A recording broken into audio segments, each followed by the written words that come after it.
Assalamualaikum warahmatullahi wabarakatuh. Selamat datang Bapak-bapak, Ibu-ibu. Kembali lagi bersama saya Sigit Trijaya Nugroho. Di webinar kali ini akan membahas tentang implementasi pembelajaran numerisasi pada murid.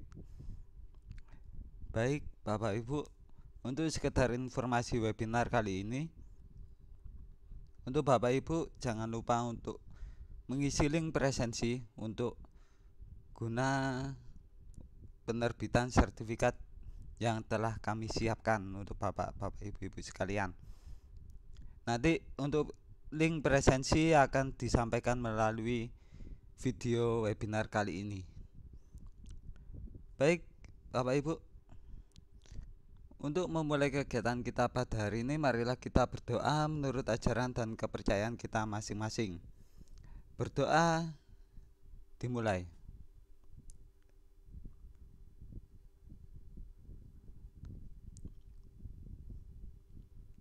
Berdoa selesai. Baik Bapak Ibu, langsung saja kita mulai untuk webinar kali ini yang akan membahas tentang implementasi pembelajaran numerisasi pada murid. Oke Bapak Ibu, kita samakan dulu tujuan kita untuk materi webinar kali ini, dimana tujuan kita itu untuk meningkatkan kemampuan murid dalam memahami dan menggunakan konsep matematika dalam kehidupan sehari-hari. Ini tujuan kita yang pertama, dimana kita itu meningkatkan kemampuan murid kita. Bagaimana caranya supaya peserta didik kita itu dapat memahami dan juga dapat menggunakan konsep matematika dalam kehidupan sehari-hari mereka. Kemudian tujuan yang kedua itu adalah membangun kepercayaan diri murid dalam menyelesaikan masalah numerisasi. Cukup jelas ya Bapak Ibu tujuan kita yang kedua. Kemudian tujuan kita yang ketiga itu adalah mempersiapkan murid untuk menghadapi tes dan penilaian numerisasi, dimana ini untuk asesmen nasional berbasis komputer itu juga ada numerisasi yang juga nanti hasilnya itu akan berdampak pada rapor pendidikan sekolah. Baik Bapak Ibu, kalau kita sudah menyamakan tujuan kita, baik langsung saja kita mulai.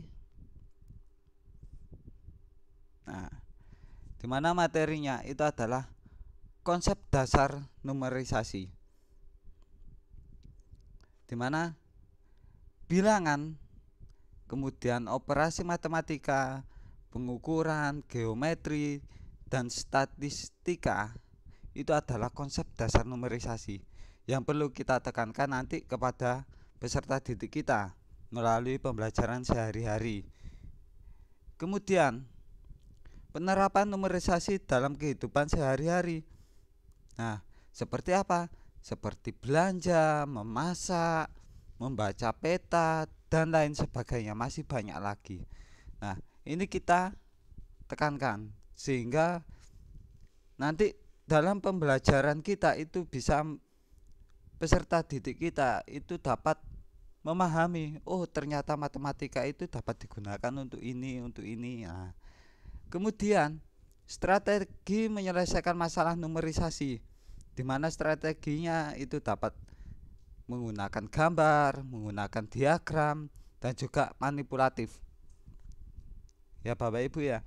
Jadi di sini ada beberapa materi yang dapat disampaikan kepada peserta didik kita, dimana yang paling utama itu adalah konsep dasar numerisasinya terlebih dahulu, dimana tadi konsep dasar numerisasi adalah ada bilangan, operasi matematika, kemudian ada pengukuran, geometri, dan juga statistika.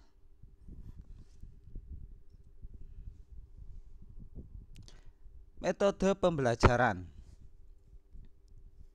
Nah, metode pembelajaran ini Bapak Ibu ada tiga metode yang dapat kita terapkan. Yang pertama adalah pembelajaran yang berpusat pada murid.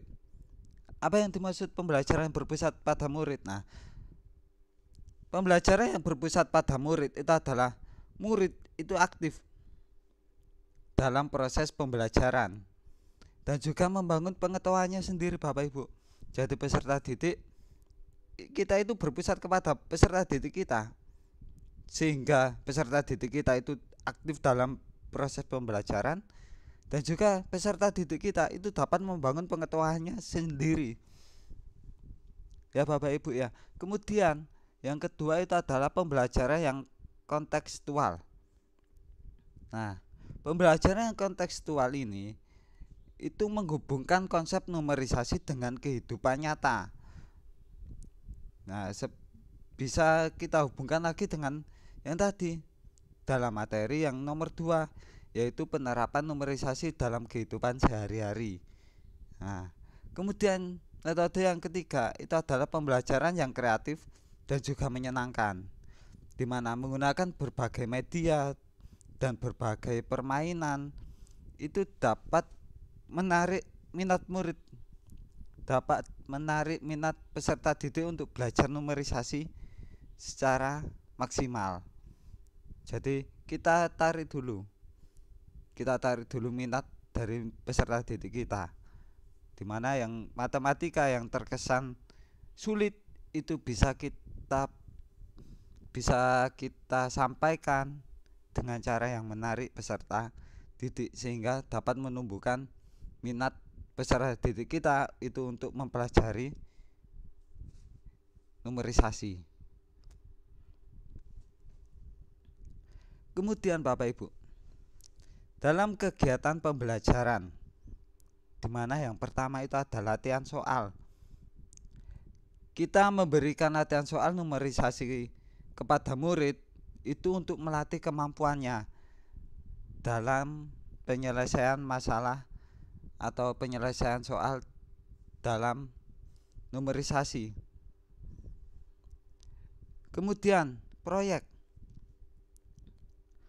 itu kita memberikan tugas proyek kepada murid untuk menerapkan konsep numerisasi dalam menyelesaikan masalah.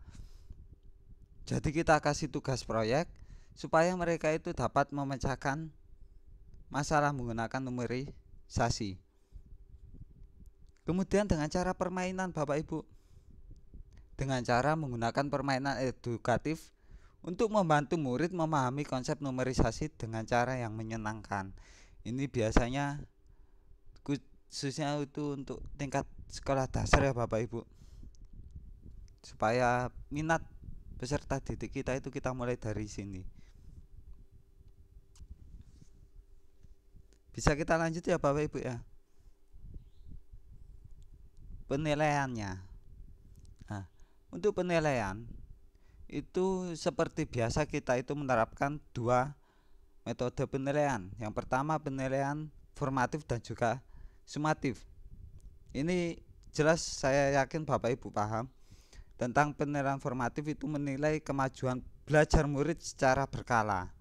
Jadi kita secara berkala itu menilai kemajuan belajar murid kita. Sedangkan kalau penilaian sumatif itu adalah menilai hasil belajar murid di akhir pembelajaran. Jadi setelah akhir pembelajaran kita kasih soal, kita kasih sebuah pertanyaan. Nah, itu metode penilaian yang dapat kita gunakan. Sumber belajar. Nah, sumber belajarnya itu apa? Di sini ada 4 Bapak Ibu yang dapat kita gunakan. Yang pertama itu adalah buku teks matematika. Nah, kalau tanpa ada bukunya, itu peserta didik saya rasa masih kurang terkonsep untuk mempelajari matematikanya. Kemudian modul pembelajaran numerisasi. Jadi kita itu harus untuk pembelajaran numerisasi kita itu harus ada modulnya. Modulnya bisa kita menggunakan teknologi AI yang sudah pernah saya jelaskan untuk membuat modul pembelajaran ya Bapak Ibu. Kalau Bapak Ibu kesulitan bisa searching di video webinar sebelumnya mengenai modul pembelajaran pembuatan menggunakan AI ya Bapak Ibu. Kemudian permainan edukatif. Nah, selain itu sumber belajarnya itu kita bisa menggunakan permainan edukatif ya Bapak Ibu ya. Seperti peserta didik kita itu menghitung kolong baju, bisa menghitung tusuk bakso, bisa menghitung jumlah daging sate yang ada dalam satu tusuk, nanti dijumlahkan ada 10 tusuk, dijumlahkan ada berapa. Nah, itu contoh permainan.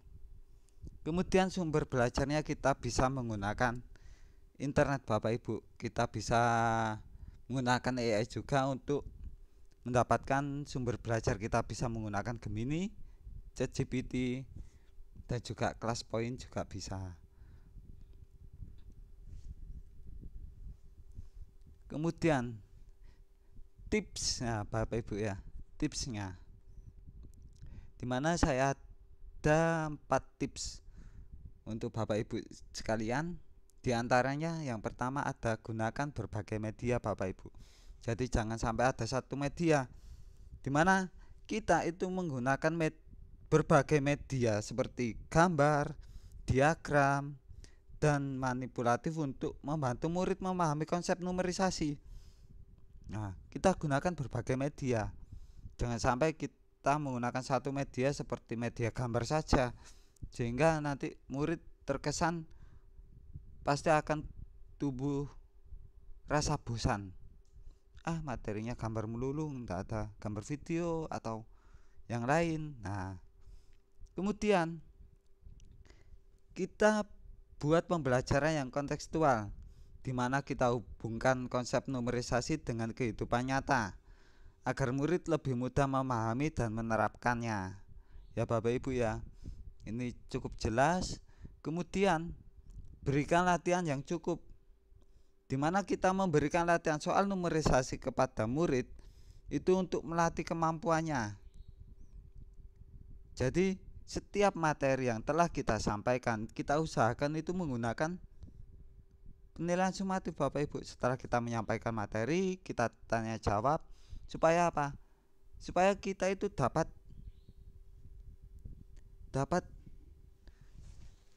mengetahui, hasil pembelajaran kita pada hari itu ya Bapak Ibu. Kemudian kita berikan umpan balik yang positif, di mana kita itu memberikan umpan balik yang positif kepada murid agar atas usaha dan juga kemampuannya. Jadi kita apresiasi murid untuk setiap pencapaian peserta didik kita. Ya Bapak Ibu, kita harus memberikan umpan balik sehingga minat belajar peserta didik kita itu dapat terpacu.